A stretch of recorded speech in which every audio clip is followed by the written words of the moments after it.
ఎస్మాను వెనక్కు తీసుకోవాలని డిమాండ్ చేస్తూ అంగన్వాడీలు మంత్రి బొత్స సత్యనారాయణను అడ్డుకున్నారు. సమస్యలను పరిష్కరించాలని 28 రోజులుగా ఆందోళన చేస్తుంటే ప్రభుత్వం కనీసం పట్టించుకోవడం లేదని మండిపడ్డారు. మెంటాడ మండలంలో తన పర్యటన ముగించుకొని తిరిగి వస్తుండగా గజపతి నగరం చంపావతి వంతెన వద్ద జాతీయ రహదారిపై మంత్రి వాహనాన్ని అంగన్వాడీలు అడ్డగించారు. దీంతో ఆయన కారు దిగి వచ్చి మాట్లాడుతూ వేతనం పెంచేందుకు 2 నెలల సమయం కావాలని, ప్రభుత్వం కోరినా సమ్మె చేయడం మంచిది కాదన్నారు.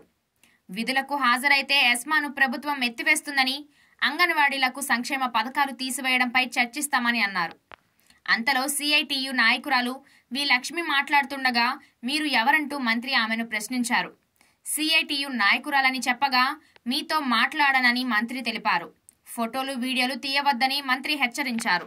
వైసీపీ పార్టీని గెలిపించాలని, ఒక్క ఛాన్స్ ఇవ్వాలని అంటే వైఎస్ జగన్ కు ఓటేశామని సీఎం సొంత జిల్లా అయిన వైఎస్ఆర్ కడప జిల్లా మున్సిపల్ పారిశుద్ధ్య కార్మికులు ఆవేదన వ్యక్తం చేశారు.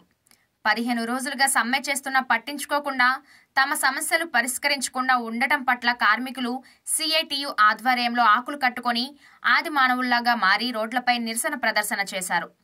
రాష్ట్ర ప్రభుత్వ శవయాత్రను నిర్వహించారు. ఈ కార్యక్రమంలో మద్దతు తెలిపిన సంఘాల నాయకులు పాల్గొన్నారు. ఏపీ ఎన్నికల అధికారులపై కేంద్ర ఎన్నికల సంఘం తీవ్ర ఆగ్రహం వ్యక్తం చేసింది.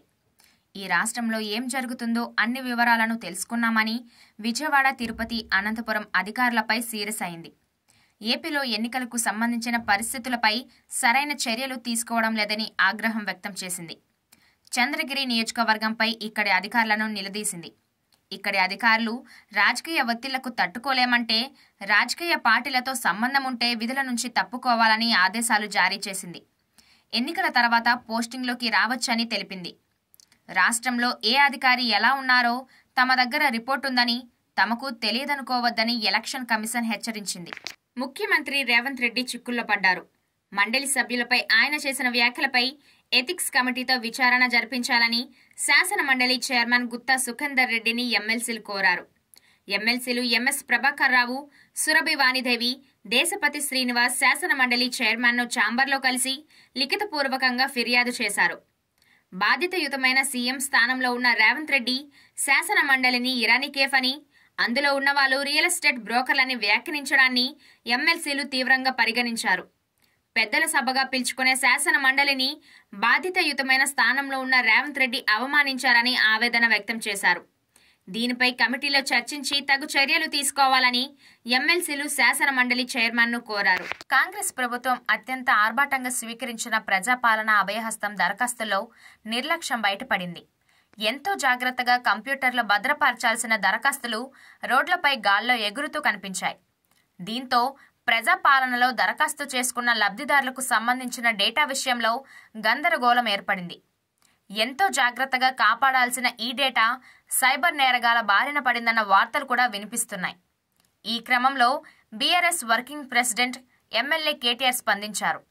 డేటా బహిర్గతం కావడంతో సైబర్ నేరగాల బారిన పడకుండా ప్రజలు అప్రమత్తంగా ఉండాలని సూచించారు. ప్రైవేట్ ఏజెన్సీల నిర్లక్ష్యం కారణంగా ప్రజాపాలన దరఖాస్తులు బహిర్గతమైనట్లు వస్తున్న వార్తలను చూశానని కేటీఆర్ అన్నారు. ఆ అప్లికేషన్స్లో కోట్లాది మంది తెలంగాణ ప్రజల సెన్సిటివ్ డేటా ఉందని అన్నారు. నిర్లక్ష్య ధోరణిపై ఆయన ఆగ్రహం వ్యక్తం చేశారు. ఏపీలో సంక్రాంతి సందడి మొదలైంది. పండుగ అంటేనే రంగురంగుల ముగ్గులు, హరిదాసుల సందడి, పిండి వంటల గుమ్మగుమ్మలు. వీటితో పాటుగా సంక్రాంతికి కోడి పందాలు కూడా ఓ సాంప్రదాయంగా వస్తోంది.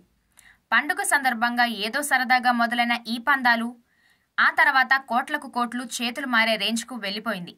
ఈ కోడి పందాల కోసం 5-6 నెలల ముందు నుంచే పందెం రాయిళ్లు కోడిపుంజుల్ని సిద్ధం చేస్తున్నారు. గతంలో బాదం, పిస్తా ఇలా రకరకాల బలమైన ఆహారాన్ని కోళ్లకు అందించి బలంగా పెంచేవారు. అయితే ఇప్పుడు ట్రెండ్ మారింది. కోళ్ల పందాల్లో బాగా ఫైట్ చేయడానికి పందెం రాయిలు, హైడోస్ స్టెరాయిడ్స్తో పాటుగా ఆల్కహాల్ డోసులు కూడా ఇస్తున్నట్లు తెలుస్తోంది. మరోవైపు పందెం రాయిళ్లు తమ కోడిపుంజులకు వయగ్రాను కూడా ఉపయోగిస్తున్నారు. దీనివల్ల ఒక వైరస్ ఫామ్ అవుతుందని డాక్టర్లు సలహా ఇచ్చినా పట్టించుకోవట్లేదు. తెలంగాణలో కాంగ్రెస్ ప్రభుత్వం అధికారంలోకి వచ్చిన తర్వాత మహిళలకు ఉచిత బస్సు ప్రయాణం పథకం ప్రారంభించింది. ఎన్నికల్లో ఇచ్చిన హామీ మేరకు నెల రోజులుగా ఈ పథకం అమలవుతోంది. ఈ నెల రోజుల సమయంలో మహిళల నుంచి భారీ ఎత్తున ఆదరణ కనిపిస్తుండటంతో ఏపీలోనూ ఈ పథకాన్ని అమలు చేయడంలో సాధ్యసాధాల పరిశీలన కోసం అధికారులు కసరత్తు చేశారు. తెలంగాణ ఆర్టీసీ అధికారులతోనూ చర్చలు నిర్వహించారు. ఆర్థిక భారంతో పాటు ఆటో కార్మికుల్లో వస్తున్న నిరసన సానుకూల ప్రతికూల అంశాలపైన అధ్యయనం చేసి ప్రభుత్వానికి నివేదిక సమర్పించారు. దీనిపైన ప్రభుత్వం నిర్ణయం తీసుకోవడమే మిగిలినట్లుగా తెలుస్తోంది. కుటుంబ అవసరాల కోసం చదువుకుంటూ ఒక డాక్టర్ దగ్గర ఉద్యోగం చేస్తున్న మైనర్ బాలికపై భవానీ శంకర్ అనే వైద్యుడు అత్యాచారానికి పాల్పడిన ఘటన విశాఖలో చోటు చేసుకుంది. విశాఖపట్నం మహారాణిపేట పోలీస్ స్టేషన్ పరిధిలో చిన్నపిల్లల వైద్యుడిగా పనిచేస్తున్న డాక్టర్ భవానీ శంకర్ పై బాధితురాలు ఫిర్యాదు చేయడంతో కేసు నమోదు చేశారు. కష్టాల్లో ఉన్న మైనర్ బాలిక వైద్యుడికి సహాయకురాలుగా ఉద్యోగంలో చేరింది. బాలిక పరిస్థితిని అవకాశంగా తీసుకున్న వైద్యుడు బాలిక విధుల్లో ఉన్న సమయంలో పని ఉందని గెస్ట్ హౌస్ కు తీసుకువెళ్లాడు. అక్కడ ఆమెపై అత్యాచారానికి పాల్పడ్డాడు.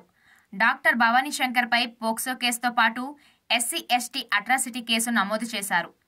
నిందితుడు పరారీలో ఉన్నట్లు మహారాణిపేట పోలీసులు తెలిపారు. త్వరలో PCC పగ్గాలు షర్మిలకు అప్పగించడానికి అన్ని ఏర్పాట్లు జరుగుతున్న తరుణంలో కాంగ్రెస్ హైకమాండ్ లగటపాటి రాజగోపాల్ కు కీలక బాధ్యతలు అప్పగించినట్లు తెలుస్తోంది. షర్మిల వెంట ఉంటూ సమన్వయ బాధ్యతలు చూడాలని AICC పెద్దలు సూచించినట్లు తెలుస్తోంది. రాష్ట్ర వ్యాప్తంగా కాంగ్రెస్ పార్టీలో పనిచేసిన సీనియర్లతో రాజగోపాల్ కలుస్తున్నారు. ఇటీవల రాజమండ్రి వచ్చిన ఆయన మాజీ ఎంపీలైన ఉండవల్లి అరుణ్ కుమార్, హర్ష కుమార్తో ప్రత్యేకంగా సమావేశమయ్యారు. వైసీపీ పెద్ద ఎత్తున అభ్యర్థులను మార్చడం, సిట్టింగ్ ఎమ్మెల్యేలకు టికెట్లు ఇవ్వకపోవడం, వారు రాజీనామా బాట పడుతున్న సమయంలో వారిని కాంగ్రెస్ కు ఆకర్షించే ప్రయత్నాలకు తెరతీసినట్లు తెలుస్తోంది. ఉమ్మడి గుంటూరు జిల్లా చిలకలూరిపేట నుంచి ప్రాతినిధ్యం వహిస్తున్న మంత్రి విడుదల రజనీని గుంటూరు వెస్ట్ ఇన్ఛార్జిగా అధిష్టానం నియమించింది. మంత్రి రజనీ కొత్త నియోజకవర్గంలో ఓటర్లకు చేరువయ్యే ప్రయత్నం చేస్తున్నారు. దీనిలో భాగంగా న్యూ ఇయర్ రోజు సరికొత్త ప్రయోగం చేశారు. 2 లక్షల మందికి పైగా ఫోన్లకు శుభాకాంక్షల సందేశాలు పంపారు. ఇప్పుడు అదే మంత్రి గారి మెడకు చుట్టుకుంటుందనే విమర్శలు వస్తున్నాయి. ఇంతమందికి మెసేజ్లు ఎలా పంపారు? గతంలో సమాచారం చోరీ జరిగిందని పవన్ కళ్యాణ్ బహిరంగంగానే ఆరోపణలు చేశారు. ఆ సమాచారాన్ని మంత్రి వాడుకున్నారా అని ఓటర్లు, విపక్ష నేతలు ప్రశ్నిస్తున్నారు. కోట్లాది మంది హిందువులు ఎంతో భక్తిభావంతో కొలుచుకునే శ్రీరాముడిని ఉద్దేశించి NCP నేత జితేంద్ర అవధ్ వివాదాస్పద వ్యాఖ్యలు చేశారు.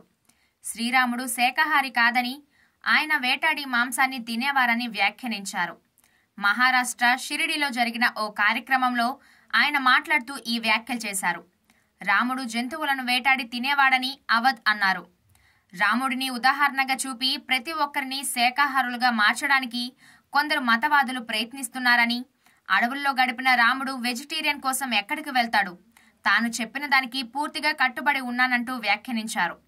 అవధ్ వ్యాఖ్యలు ప్రస్తుతం దేశవ్యాప్తంగా తీవ్ర దుమారం రేపుతున్నాయి.